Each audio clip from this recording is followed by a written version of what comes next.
Unti-unti na akong nasasanay na wala ka.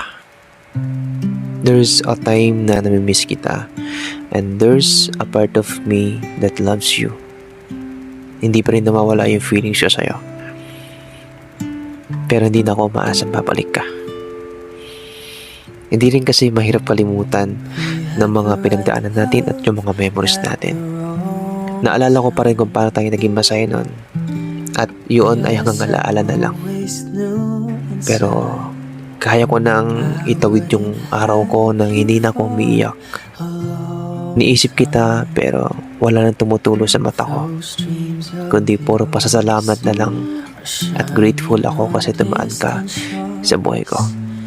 But I am slowly accepting the fact na siguro ay hindi tayo para sa isa't isa. I will try to move on. But if there's a chance na magkita tayo ulit, I just want to hug you and say goodbye. But somewhere down the road